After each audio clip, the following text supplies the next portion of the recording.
Hi there, and welcome here to BPN Radio, to Seismic Radio, bpnradio.com, seismicradio.org, and at the microphone with you, Michael. Okay, the most godless government Germany has had since World War II, 2 years in, and what is the fruit of their endeavors? This is a big question. You can see some of the ministers of this government, and we're going to look at this question: why is it the most godless government Germany has ever had? And it's quite a preposterous claim, but it's actually quite factual. And I'm going to go through this in a minute, so you will see, the people you are dealing with within this government. Just to anticipate a little bit before I go any further, this government is made up of three parties. It's a coalition, and the parties are very, very different. There's the FDP, the so-called Liberal Party. They're normally pro-business. They are very moderate. And then you've got the SPD, which used to be a party standing for the interests of the working class. But I think when you go through the party members there isn't anybody from the working class, and they are more sort of driven by ideology. And the base of the party is getting less and less as well over time. And I think the next election they will probably be the third, possibly even the fourth party in Parliament, as far as the numbers are concerned. And then we've got the Greens. The Greens are very progressive. They're very left-wing. They've turned out to be very totalitarian. It's quite interesting as well when they first came in, as they remember this, and we're going back about 30 years. They were sort of into basic democracy, that a bit like the Swiss model, that people should decide on things, and they've become very autocratic, and also they're heavily driven by ideology, and we're going to go through this in a minute as well. I get the impression when I look at the output of this coalition that the Greens seem to have the upper hand, even though they're only the junior partner, the second partner in the coalition, and the the Liberals are the third. Anyway, let's have a look at the godless government and see what they've caused in Germany. And it should be a warning to us all, I think. If people abdicate from God, there's a consequence, and the consequence can be quite dire, can be quite extreme. Okay, first of all, who are they? Why can they be considered to be the most godless government the Federal Republic of Germany has ever seen? And again, we need to quantify it a little bit here, because Germany, the Federal Republic of Germany was founded in 1949. Before, we had a different type of Germany. We had obviously the Third Reich, and before that we had the Weimar Republic. Before that we had das Kaiserreich, and when you look at Germany, the way, or the similar way we've got it today, it only existed for about 150 years. Before that, it was just a collection of many smaller states, which were fairly independent. And to be fair, Germany, as we have it now, has only been around for about 33 years. I think the German unification was in 1990, if I get it right. and you had like another 17 million people who joined with the 16 from the east, who joined together with the 16 million people from the west, and created a big Germany. And so obviously, whatever I say has to be taken with a pinch of salt. It's a very fluid type of nation which has gone through many changes even since World War II. Anyway, you can see all the ministers here. The guy in the middle is Olaf Scholz. He's a prime minister. And I hope I get it right. There are two people, and I always mistake them. I think the one to his right is Habeck, and the other one is Baerbock. The lady is called Baerbock, and it seems that you never hear anything from Scholz. He's got how shall I say, very low leadership qualities, even though he's supposed to be the top guy there. People say he's very intelligent. He's very good politician, but I haven't seen any evidence of that myself. Yeah. Anyway, the most godless government, what shall we expect from them? And the answer can be quite close, that it's pretty much disaster. That's what we can expect. Okay, how can we say that these guys are godless or not? This is a very preposterous claim, and it's a very, how shall I say, arrogant claim maybe to some extent, but really it isn't. You've got actually one metric you can measure it with, and the metric is the oath of office. Now, the Constitution, the German Constitution, says that the oath of office, and we're going to go through the oath of office in a minute. They can confirm it by either say I swear to it, or I swear so help me God. Yeah. And this is to work for the benefit of the German people and so on. We're going to look at the English translation of the oath of office in a minute. There's a document which I pull up. Now, the interesting thing is that 7 out of these, when you count them up, there should be, if I'm not totally mistaken, 17 people. Is it 17? 17, yeah. 7 or 8 out of these 17 people have said, I swear, and 9 have said, I swear, so help me God. So there's still the majority of people, of ministers, who acknowledge God in some form or another. Whether they put any faith in God or not is a different question, but there's some respect, there's some acknowledgement. And also, they start their career in recognizing God. And I think that's very important. It doesn't matter where you stand with God. But if you acknowledge that there is someone above you, the good job is you're accountable to somebody, and you're going to be held accountable, and in your actions you stand before God, and it's a very sombering mind. Now, if you haven't got a God, or if the highest authority above you is your conscience, and your conscience is shaped by whatever you think is right, or by whatever is out there, then that's a problem. Yeah, that's a problem, because there's no external standard, there's no external control on whatever you're doing. Are you really working in the interests of the German people, or are you just working in the interests of your own pocket?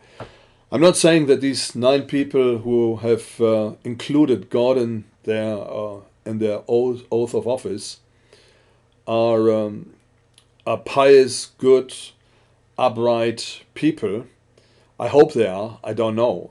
And just putting God in your oath doesn't mean that you actually believe in him, or that you recognize him, or that you acknowledge him. It can just mean that you have got respect for the Constitution, and the Constitution originally says that you have to do this oath of office with this phrase, so help me God. So that's something to bear in mind as well. But anyway, it's quite an act of rebellion in my book to exclude God and to reject him. Okay, let's have a look. Go one step further and see what it is. So we've got a document here. I'm gonna just go out of this presentation, go into the document, and it's translated from German into English from Google Translate, and this is, so help me God, this is how the traffic light ministers took the oath of office. Quickly, the traffic light ministers, we have got 3 parties, and they all have got colors in their logo. The FDP, it's a Free Democratic Party. They are sort of fairly moderate and fairly conservative. They are protecting, or trying to protect, the interest of businesses and small to medium-sized businesses. And their color is yellow. Okay, the SPD, they are supposed to stand for the interests of the working class people, even though, as far as I know, in their party, certainly in amongst the ministers in the government, there are no working class people there at all. And people in parliament, I'm not sure, but I don't think that if there is anybody who is working class, I don't know. Yeah, but they used to be. They're very much ideologically driven rather than looking after the interests of the the working class man or woman. A lot of laws they've done, a lot of things which have come from them in the past. They they were just ideologically driven, but there wasn't really much for the working class people. On the contrary, with laws and things like that which came, they tended to get worse. People who don't work, they're better off, and people who work an awful lot, not work an awful lot, people who make a lot of money, they're better off as well. But if you are a simple working class person trying to make ends meet, you are screwed, and you've been screwed for a very long time. To use this term again, I think in American it means something different to English. Now in English, in British English, it means you have lost the battle. That's what you are screwed means. Yeah. Okay, so let's have a look. This is the Oath of Office. Can I highlight this? I'm just going to try. Yeah, I can highlight it. I swear that I will devote my strength to the welfare of the German people, increase its benefit, avert harm from it, uphold and defend the basic law, the Grundgesetz, which is the constitution, and the laws of the federation, conscientiously fulfill my duties and do justice to everyone. So that is really what this is all about. And to be fair, that is what politicians should be doing. And if you just use this little formula, and you go with this little formula into politics, and you genuinely work for the benefit of the German people, and you've got a very pragmatic approach in doing so, make sure that everybody has got the dignity of work and living, that people can live in dignity. They don't have to be rich, but they should be able to live a dignified life, and that means they should be protected from harm. They should be have enough to eat and to live in, having their needs met, to live in reasonable comfort, and and to make sure that justice is administered. Yeah. So that would be great if politicians did this. And needless to say, when I look at some of the stuff that comes from this government, it doesn't sort of go into this direction. But it's just all about ideology and about what people believe is the truth, and very often the truth is not necessarily the truth. It is something else, and people are made to suffer. It's quite scary when you look at some of the things which come from this government. So anyway, these people can choose whether they want to answer with "I swear it" or "I swear it with God's help" or "So help me God." The new government, there are a total of 7 ministers have taken the oath without the addition of God, but none of the Green ministers referred to God. All the FDP ministers took their oath of office with reference to God. So the Centre Party, they went with the Constitution. The Greens, none of them did. And from the SPD, some did and some didn't.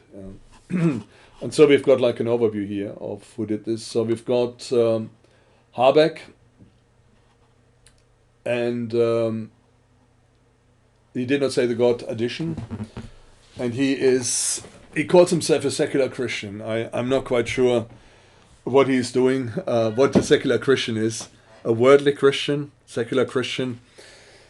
If that is the case, it's total nonsense. You cannot be a secular Christian. You either believe in Christ or you don't. If you are secular, secular is another term for worldly. You pretty much deny Christ in your choice. So I'm not quite sure. I would love to talk with him about this.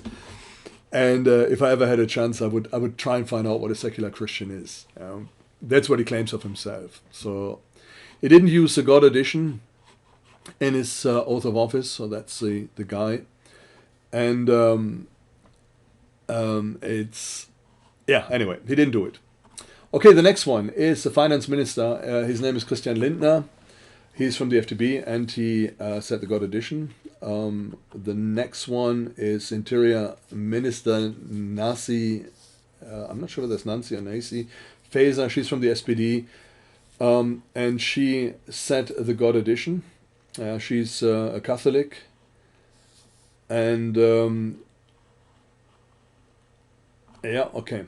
Then we've got the next one, and this lady is called Annalena Baerbock. She's the foreign minister, probably the most vocal person of the government. If you hear anybody of the government, it's her most of the time, and then it's her colleague Habeck. He's the minister of economics and climate protection. You hear him very often, and she didn't do the God addendum. She's supposed to be a Protestant, but no, she didn't do it, so that's just a rejection of God. When I saw the oath of office, and I don't know whether her doing the oath of office, and I don't know whether she was just proud that she was at the peak of her career, and I think once you become a minister, you've got a very good pension. The rest of your life is sorted, whether you're going to be there for a week or for 8 years or 12 years or whatever. You'll be doing well, you'll be okay. And that was probably the highlight of her career. And I could see a bit of a smirk on her face. And I don't know whether it was a smirk of, just to say, I swear, and to leave God out, because she's progressive and she's all, modern and all that. I'm not sure. Or it was just, this is the greatest moment of her life, yeah. We've got the next one, FDP. So he said the God. He did the God edition. Then Hubertus Heil, Labour Minister. He did the God edition. Okay, and he is part of the German Protestant Kirchentag. So that's just a big event that's throughout the country. And they get youngsters together, and it's again, the Protestant church in Germany is very, how shall I say, secularized, to use this term again. But there are movements in there which are quite positive as well in the Kirchentag. Okay, the next one, Defense Minister Christine Lambrecht, SPD, said the God edition. So she's 56 years old, and she's a Protestant. Agriculture Minister Sam Özdemir. So that's quite interesting. He's a Muslim. He calls himself a secular Muslim, but he studied at a Protestant university of applied sciences. Yeah, so it's quite interesting as well, sort of the background he has. But he didn't do the God edition. Again, I'm not sure. I mean, he's of Turkish origin, so his background is Turkish. Next one is the family minister Anne Spiegel. She's from the Greens. She did not say the God edition. Okay, then we've got Karl Lauterbach from the SPD. He did the God edition. Then we have got Volker Wissing, FDP. He did, so help me God, he said this. Umweltministerin Steffi Lemke, she rejected God. Then we've got Bildungsministerin, so this is Minister of Education. Umwelt is Minister of the Environment. Before, this is Minister of Education. She did the God edition. Then we've got Svenja Schulze. She did not. She's from the SPD, but she's one of the few SPD people who didn't do the God edition. Then we've got Minister of Building, and she did the God edition. And then the last one is Kanzleramtsminister Wolfgang Schmidt, SPD, and he didn't say the God edition. So we've got like a rundown of all the ministers of this parliament. Most of them you don't hear or see a lot of them. Let me just go through them. And again, I don't follow German politics very well. I am German, so obviously I'm a little bit interested. You hear a lot about Habeck, Lindner a little bit because of finances and the budget and so on. Baerbock, you seem to hear an awful lot. So she seems to be all over the place. She seems to try to fix the world, but she's making a mess of it as well. She comes across as not very intelligent. She accidentally declared war on Putin in one of her phrases, and people said, "Oh, what is she doing?" And they were panicking about her, lack of diplomacy. And but also what she made like weird statements like that about Putin that he would do a 360-degree turn. And you think, yeah, if you do a 360-degree turn, you're there where you were before. What you meant to say was a 180-degree turn, that he would like leave the Ukraine and things like that. So, and things like that, little slip-ups happen all the time with her. And she's quite an embarrassment. And on YouTube or TikTok, you see like little shorts where she's done another slip-up. I'm not sure what to think of her, but she is, again, somebody who rejects God, like all the other of the Green Party as well. And that's, the addition of the Green Party has pretty much given us the most godless government we've ever had. Okay, who else have we got? We have got, I'm just trying to see whether any of the other ministers, Lauterbach, he was big in the Corona crisis. He did a lot of restrictive laws. People slowly in Germany come to the conclusion as well that some of the measures which were taken were very harmful to society and probably not necessary, with the benefit of hindsight. And he gets into the firing line quite a bit now, on account of what he did during the 2 years of restrictions. I'm just looking at the others. You don't see any of the others. There was one weird stuff about one of the ladies here. I'm just trying to see whether Nancy Faeser, she wanted to become the prime minister of one of the states in Hessen, while she was in the Bundestag as well. So I'm not sure.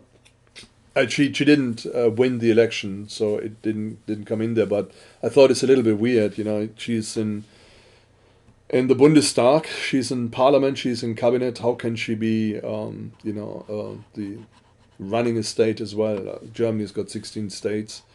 I think it's 16 or 17. I'm not sure. But anyway, 16 states, and one of the states had like state elections, and she wanted to be the top one there. Okay, let's go back to the presentation. So this is a government without God, and this is the most godless government we have had. The last government, I'm just trying to click on the button here. The last government had 3 people who didn't say the God thing, but just said I swear. And all the others said, so help me God, in the oath of office. So there was only 3 so now it's more than twice as many. So what will a government without God achieve? Yeah, this is a big question. I've got a little, if you're watching it via YouTube, there's a little link here. I'm not going to go through this link, but you can see how they are all doing the oath of office. It wouldn't make sense. Everything is in German anyway. That was just, before it all happened. So they just walked out and then they just said, I swear, or I swear, so help me God. Yeah. Okay, next one. The significance of the oath of office. I said before, previous parliament, 3 out of 17 rejected God. This time, 8 out of 17 rejected God. And this is a record. Yeah, there's never been anything like it. The most godless parliament in the history of the Federal Republic of Germany. So again, the Federal Republic of Germany started in 1949. Now, when you look at Germany, Germany has been a construct of many states, always been.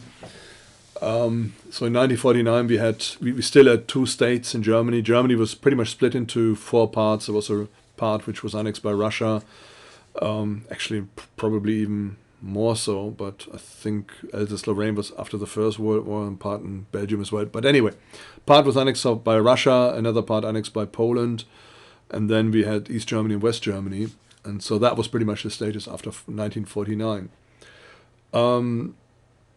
So then in 1990, East Germany joined West Germany, so it was a bit of a fluid changes which took place during the Federal Republic of Germany, which really existed since 49, and then in 1990, I think it was 6 states or 5 states, I'm not sure. But anyway, the eastern states joined West Germany, and so Germany was united again.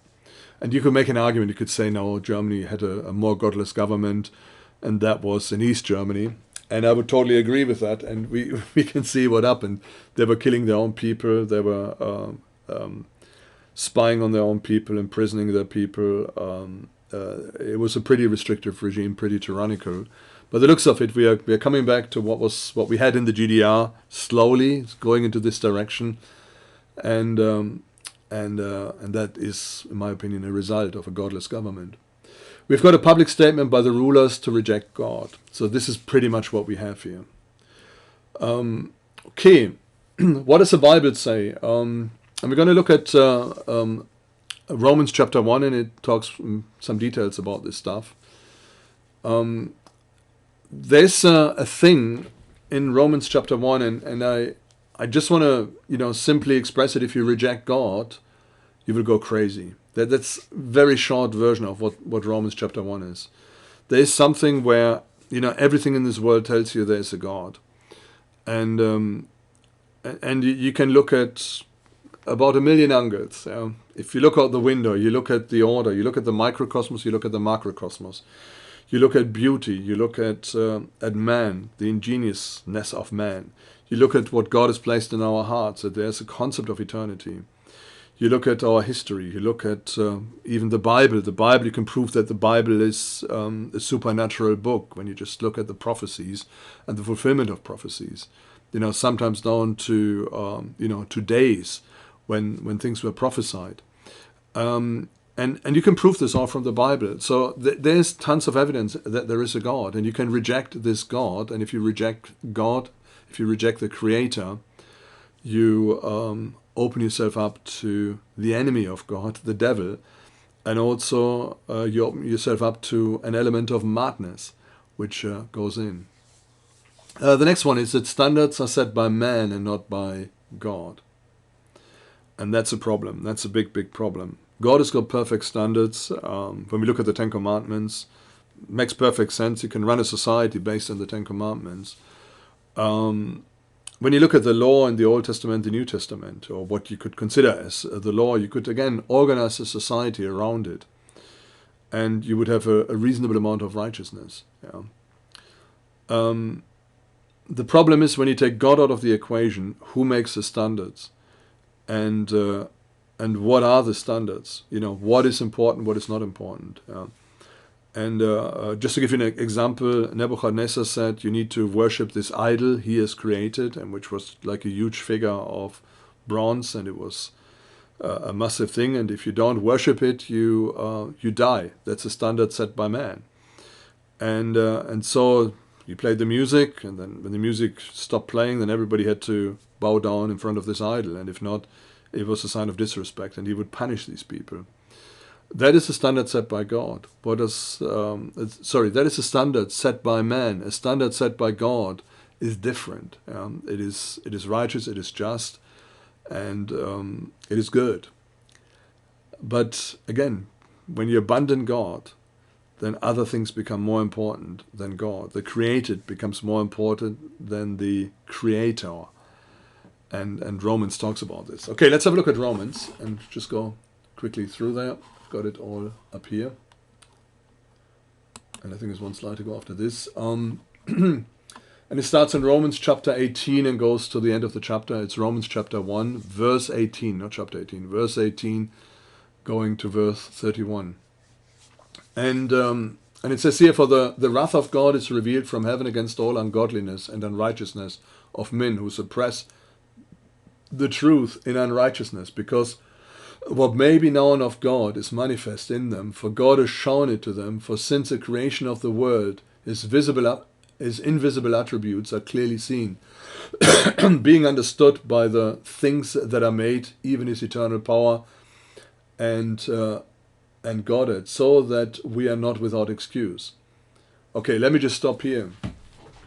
The point Paul is making here is the wrath of God is on us, and the wrath of God upon us is not a good place to be in. If God is angry with you, you're in trouble. Yeah, just as simple as that.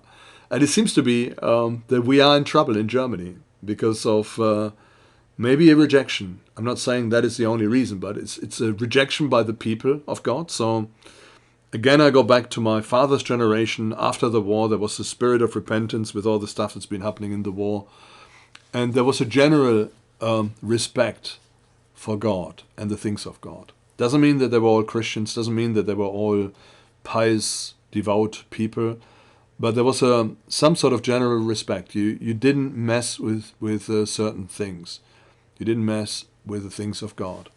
And that was pretty much the post-war period in Germany. And I still remember this. And I would say that the post-war period went up to about the 70s and 80s. And Germany was doing really well. Everybody had work. People could build their own homes. People had places to live. Sort of their prosperity or their wealth or the way people were living was gradually rising. People had a purpose. They had enough to eat. They had, the possibility to have a few luxuries here and there.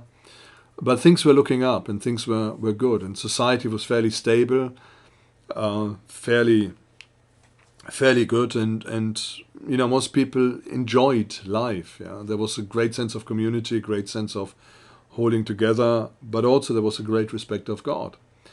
Then the next generation came, and that's sort of my generation. In our childhood, we were brought up with those principles. As we moved into adulthood, a lot of us went away from God and walked away. So the things of God didn't seem to be that important anymore. And now we've got the next generation coming up, and they have completely lost it. There's no link or very little link to God anymore. And we desperately need a revival in Germany. Not just in Germany, I would say in the West throughout, to return to our origins and to return to God. Okay, so what Paul is saying here, everything that is within man, it's obvious that God is there, that the creation is there, that they are the invisible attributes which are clearly seen and understood by the things that are made, even His eternal power and Godhead. So they are without excuse. There's no excuse to not believe in God. I can give you an analogy, and I'm sitting here in a room, and I've got a TV. I'm just counting the computer screens. They're not all in use. I've got 1, 2, 3, 4, 5 computer screens. I've got a bulb. Right, it's dark outside. I've got a light bulb above me, and I'm working on a laptop, talking to a microphone. Everything is powered by electricity. I have never seen an electron moving through a wire. I don't even know whether it is electrons that are moving through a wire. I can't prove it. I can't prove it to you. I'm an electronics engineer. I teach. I work as a lecturer. I teach all this stuff. Yeah, but I can't prove to you that there's that it is electrons that are moving through the wire. It could be protons. It could be neutrons. I don't know. No proof. Yeah, it's just a theory. Something is happening here, and something goes through there, and I can see. I've got light in my room. I've got amazing electronics around me, and I know that there's an underlying cause for all this to work. And in the same way, when we look at creation, we will know that there must be a creator, that there is an underlying cause. I mean, what's happening in this world is we've got the theory of the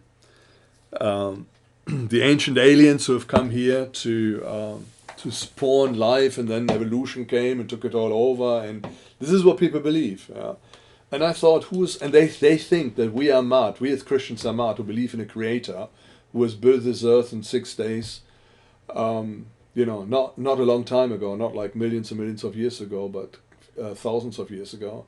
They think we are mad, but they want us to believe in some alien who has spawned life, because they can't prove how life, can come out of nothing. It's not there, and then they want us to believe that the theory of evolution has created all this variety of life we've got here on Earth, and none of these things have ever been proven. There's never been a single slightest proof that anything has migrated from one species to another. There's no proof that a fish turned to a bird, or that a fish turned to a land creature, or vice versa, or whatever. Nothing, absolutely nothing. There's been no proof that man has got man and ape have got a common ancestor or anything like that. Nothing. Absolutely nothing. Evolution, when you once you look behind the scenes and you draw the curtain, I mean, they draw you all these pretty pictures on the curtain of how it's supposed to look like and what is supposed to have happened. But once you move this curtain aside and you look at the evidence that's behind it, it's just missing. It's no evidence. It's nothing there. It's really empty. If you go from a creationist point of view and you try to explain whatever we have from a creationist point of view, we've got it. Everything is there. Everything fits in. Everything fits into the puzzle. All the evidence we have, the bones, the strata, the geological formations, everything just fits in. But this is another subject. All I'm saying is there's creation out there, and we know there's order. Also, what we know is there was more, from history. We can probably, go back about a couple of hundred years and know pretty well what was going on due to written records. We know that whatever variety we had a few hundred years ago is going to be less today. So we are not spreading out, we are not getting, more species, more variety, more plants, more animals, or whatever. But the diversity and variety of animals is actually shrinking year by year by year. We're getting more and more animals going extinct, rather than the other way around. So that's what we can observe. That's what we can observe within a couple of lifetimes with fairly reliable evidence, be it written or whatever it is. So we know there is a creator. There's somebody who has created this all. And we don't give him the honor. And again, I don't care whether you are a Christian or you're not a Christian, or you're not sure, you're somewhere on the outside, on the threshold. What I want you to do is when you get up in the morning, and you're not sure, whether this Michael guy or the Bible or whatever is right, but just say to the Creator, assuming that he can hear you, and I'm sure he can, and he will take note of you, just say thank you. Thank you for everything that is here, for the creation, for the microcosmos and macrocosmos, for yourself, that you are here. Say thank you. Just be grateful. And that's all. And then ask for truth to come into your life so you can understand and you can see the truth. And I'm sure the Creator will answer you and he will declare to you what is truth and who is truth and where to find the truth. And again, I haven't got the audacity to stay here and say everything I say is right. I try to talk, to preach, to proclaim, to talk to the best of my understanding. Do I get it right all the time? I'm sure I don't. But then again, it's your task as well to, whatever you hear, whatever understanding you have, to bring it before this Creator of the universe and to ask him to lead you and to guide you in the right way. And that is the best way to go. Okay, we are still in Romans, and it says here that you are without excuse. You've got no excuse. It's all around you. The Bible even says in Ecclesiastes that God has given eternity into your heart. He's placed eternity into your heart. And it's interesting as well, even, stone-cold atheists or, agnostics, when people die, they always assume that they are looking down on them, that they are in some sort of ethereal existence, the dead. And I've been to some funerals where people were agnostics, saying, agnostics like they didn't know what to believe in. There might be God, there might not be one, but there was always this element of eternity there. When you die, you're not finished, but you carry on to exist. And that is somewhere written in our hearts. We know this. So we are without excuse, because although they knew God, they did not glorify him as God, nor were thankful, but became futile in their thoughts, and their foolish hearts were darkened. Right. This is the thing. Be thankful to God. Glorify him as God. You don't know who he is. Maybe you're a Muslim and you're not sure about this Christian thing. Maybe you're Jewish and you're not sure about Jesus Christ. Maybe you are a Zoroastrian or an agnostic or whatever, but thank God for everything you have, for your existence, for creation. When you get up in the morning, glorify him and thank him. That's important. And that will stop you from becoming futile in your thoughts and from your heart to be darkened and to become a fool in the things and in the ways of God. But God is going to lead you into righteousness. He's going to lead you into the way of truth. He's going to open up your understanding to what is right and what is wrong. And that is really, really important. You need to open up to God. And that is, I mean, we cannot do much, yeah. And it doesn't matter whether you are a murderer or you are unrighteous, you are a bad person, you've done bad things in your life. There's forgiveness with God. And there's also a way back, and there's a reconciliation. I will tell you that this reconciliation and this forgiveness you can find in Jesus Christ. And you can have a new beginning with Him. You can make a new start. And He doesn't care who or what you are. You can be reconciled to God through Jesus Christ. Okay, so they professed to be wise, they became fools. And this is what we find as well. You find that there's a phenomenal amount of arrogance in people who reject God. Phenomenal. They always say, oh, we are scientific, science, we need to go on to science. And when you look at the science they are talking, and I'm scientific as well. I'm an engineer. I believe in science. I believe in empirical science. So you need to be able to if you make a statement and you do some research, you need to be able to repeat this. It needs to be repeatable. You need to make experiments and then to derive your understanding from that. The way science is understood by many people today is somebody writes a paper. It's like with evolution, and you go thousands and thousands of years back, or millions of years back in the past, and you don't know because nobody's been there. You don't know what happened, even a few thousand years, even a few hundred years before. And it's interesting as well how often history changes because new discoveries are being made. If you have an ice core, you don't know how long it took for this ice core to go down. You assume that it's annually. It's like in Greenland, they took some ice cores and they could see that there were layers in the ice cores. Yeah, and just to give you an example of how mad this whole thing gets, or how mad science comes and becomes, and how these people who proclaim to be wise and very clever get it wrong at times, and badly wrong. Anyway, so they took these ice cores and they could clearly see that there were layers in the ice, and they would assume that each layer represents 1 year. So what happened is they had some World War II planes on the ice in Greenland, and they left them there, and they got snowed in. And then a millionaire decided to get these planes out, and it's very easy, if they're just covered in snow. You just take warm water and you free up, you melt the snow, and then you get to the planes. And again, what they found is that they could find these layers in the snow, these particular layers. And and anyway, according to those layers, those aeroplanes would have been in the snow for a couple of 100,000 years, because you had that many layers there, or not, but thousands of years, not 100,000 years. And so they had to redefine the scientific discovery they have made. And when they looked further into it, they found out that, as the snow fell and then the sun came up, and some of the snow was compacting or melting a little bit, and then it was compressed, and the next layer of snow came. That it wasn't actually years, but it was days, or periods of snowfall, which were represented in the layers. So some of the assumptions which were made and which then were, said that, oh, this must be like an ice core that's thousands upon thousands of years old, is not necessarily correct. Yeah. So sometimes takes a bit more research. And again, we don't know what's happened in the past. Okay, so the point I'm trying to make is people profess to be wise. They profess that they know everything and they are really clever, but in reality they're just fools. Why? Because they reject God. And they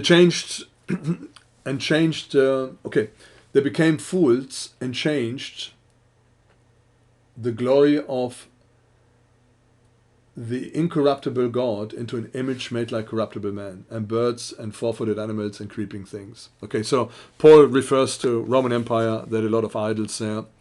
Today we've got crazy things as well. People worship the creation instead of the creator. And this is what we find with the Green Party as well. That creation is worshipped, and it becomes the ultimate standard, and everything has to go around what they perceive to be creation. And we have to bow down and do this. We're going to come and look at some of the policies. And therefore God gave them over up to uncleanness and the lusts of their hearts, to dishonor their bodies among themselves, who exchanged the truth of God for a lie and worshipped and served the creature rather than the Creator, who is blessed forever. Amen. So that is the problem. People serve the creature. Creation, the creature, rather than the Creator. For this reason, God gave them up to vile passions, for even their women exchanged their natural use for what is against nature. Likewise also men, leaving the natural use of the women, burned in their lust for one another, men with men committing what is shameful and receiving in themselves the penalty of the error which was due. Okay, very harsh verse here, especially in our generation, talking about the rainbow people at the moment. They won't like this verse. It's in there. You know, it's basically the result of rejecting God. You reject God, you get into trouble. Things are no longer sane, things are no longer correct. And even as they did not like to retain God in their knowledge, God gave them over to a debased mind to do those things which are not fitting, being filled with all unrighteousness. And then we've got a list here: sexual immorality, wickedness, covetousness, maliciousness, full of envy, murder, strife, deceit, evil-mindedness. They are whisperers, backbiters, haters of God, violent, proud, boasters, inventors of evil things, disobedient to parents, undiscerning, untrustworthy, unloving, unforgiving, unmerciful, who knowing that the righteous judgment of God, that those who practice such things are deserving of death, and not only do the same, but also approve of those who practice them. Okay, so there are a couple of key verses here. God gave them over to a debased mind. Another word is to a reprobate mind, a mind which doesn't follow logic anymore, a mind that has gone insane. And that is what God has given them over to. And we find something like this is happening today, that logic doesn't apply, and people, they start living lives which are very bad lives, self-destructive in every way. And we've got a list of all the stuff people do. Don't need to go through this list again, but read Romans 1, and it gives you a description of society. And what I've seen in my lifetime is that society has gone bad. Okay, let's have a look at what this government of this godless government has done, and where we are. They are. Let me just go through. So these are the people. You can see them here as well. You can see them all here. Little smirk here. That's on the swearing in. He looks quite scared. I'm not quite sure why he puts his fingers like that. Okay, anyway. So the most godless government we have had, so it's about half and half believe in God, or, at least acknowledge Him. The other half haven't got the time of day for God and don't acknowledge Him, and have rejected God. Okay, so we've done this. What did the government achieve? So first of all, 2 years in, they're going to be around for another 2 years. If things are really bad, maybe if one of the parties bails out, it'll cause new elections to kick in, which would be good for Germany, I think. They've got the lowest approval ratings ever. So all the parties, they've lost a lot of support in the population. That's what they've found out so far, that people don't like them. They want to get rid of them.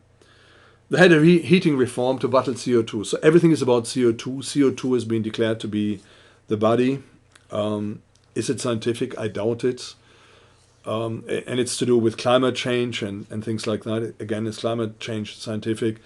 If it's a talk for another time, I would recommend to you, look into the data. Just look into the data, and then you can work it out yourself pretty quickly whether climate change is real or not, or whether it is just a little thing, is marginal.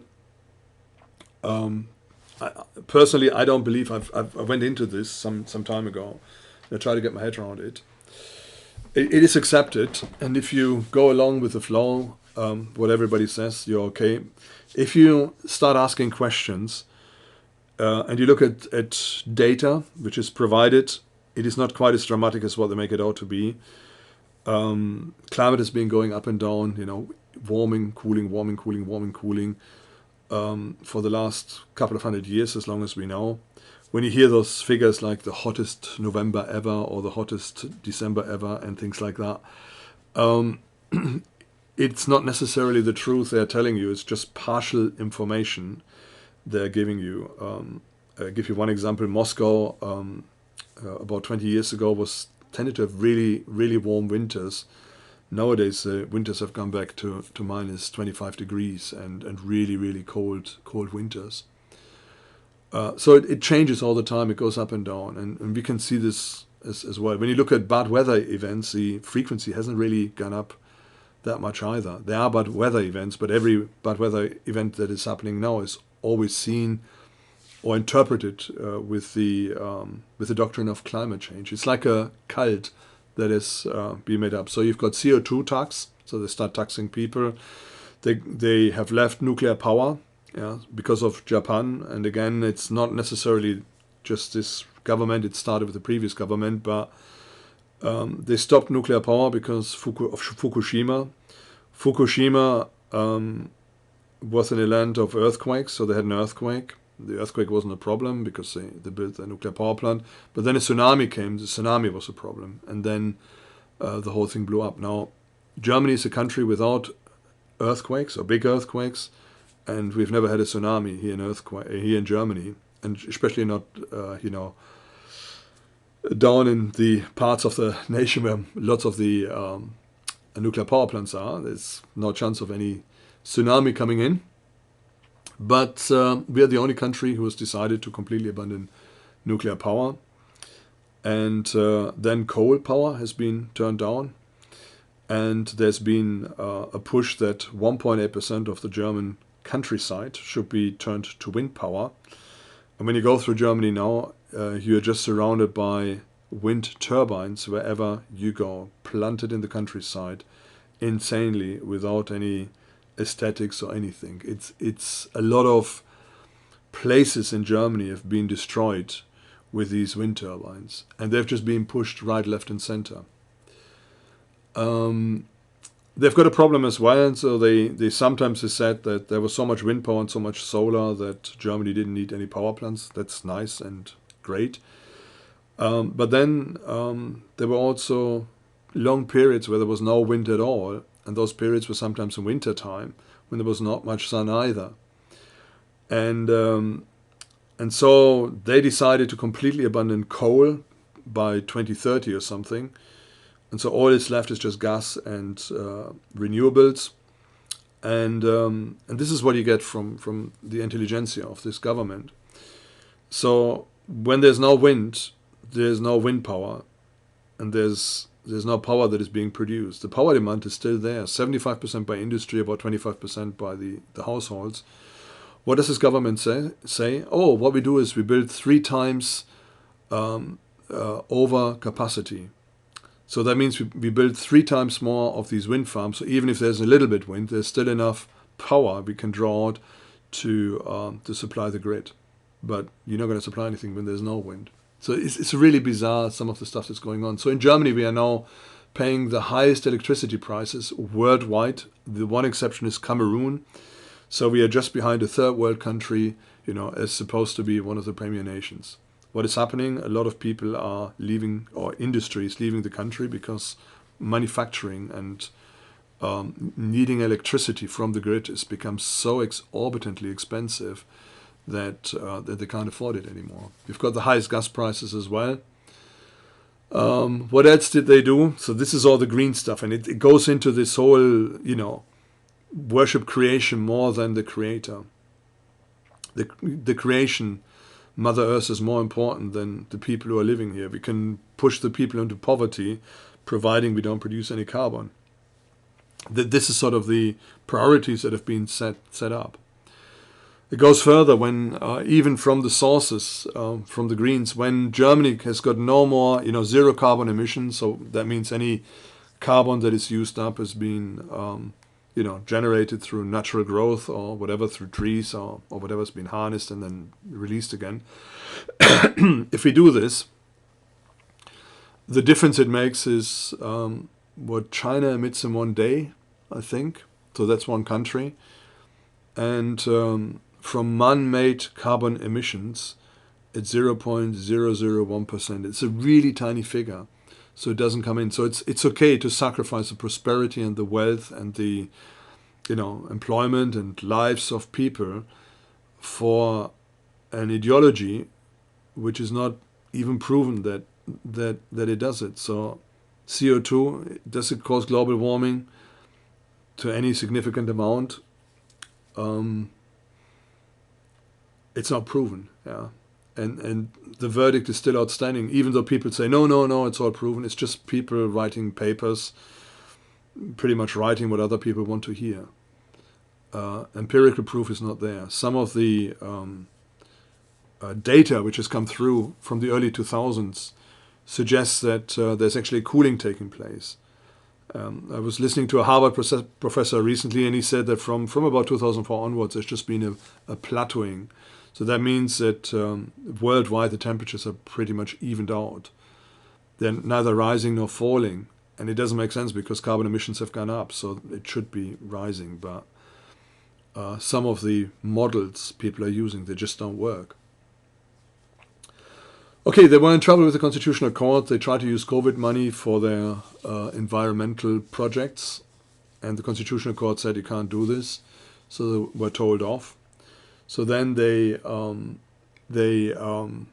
had to find this money elsewhere because they made promises to all these companies who were embarking on these environmental projects like more wind farms, more solar, more anything of this stuff.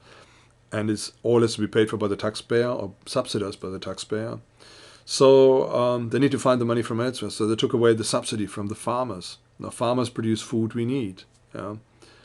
So the farmers are now going on the barricades, and there have been the biggest protests of farmers as far as I can remember. I don't remember there's ever been anything like it.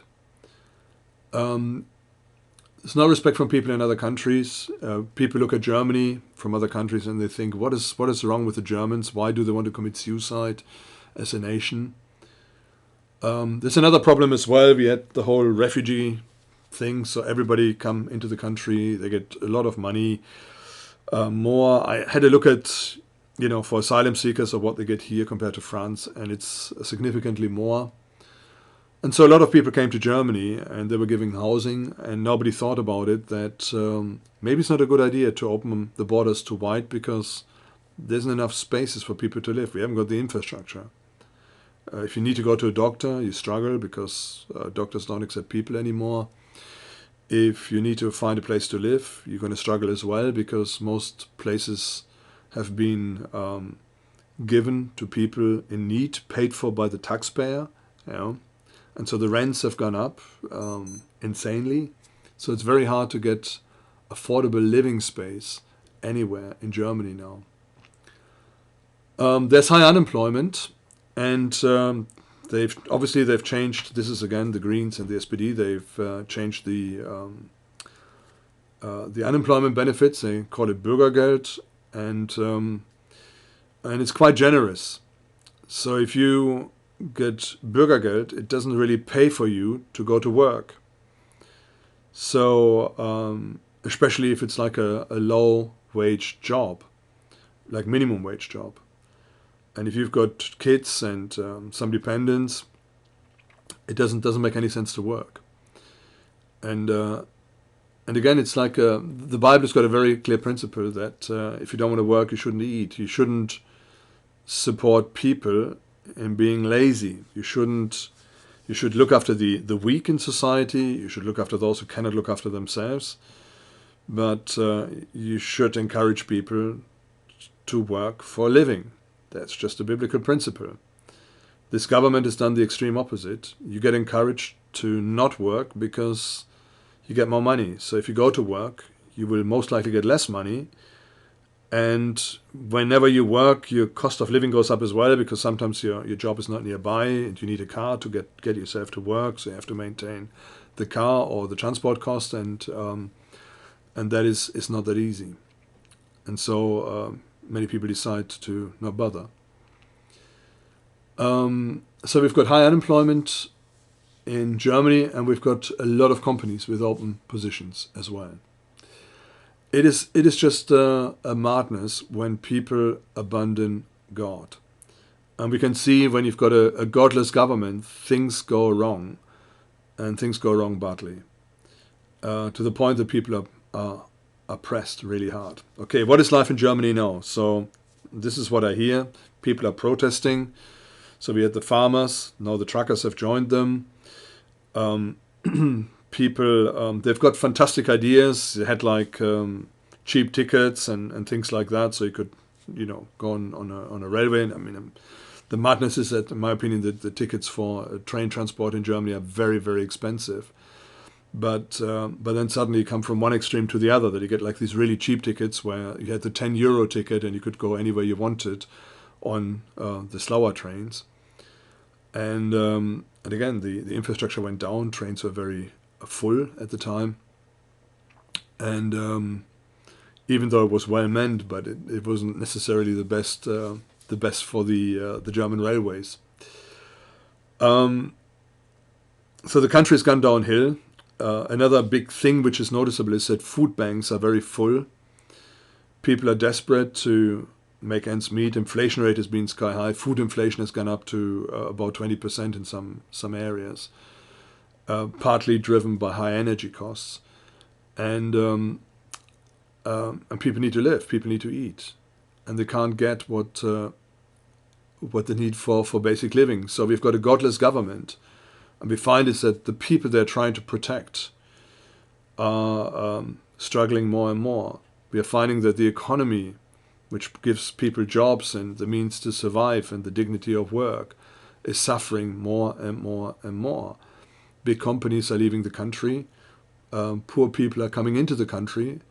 And it could be nasty, I could say, for freebies or for handouts, but the conditions in Germany are fairly good if you get a place to live, which is no longer guaranteed. Most likely, if people come from abroad, like refugees, they will end up in a place that is less than pleasant, in some sports hall or whatever, in some very rudimentary digs, and it's not very good and not very conducive for them to come to Germany at this point in time.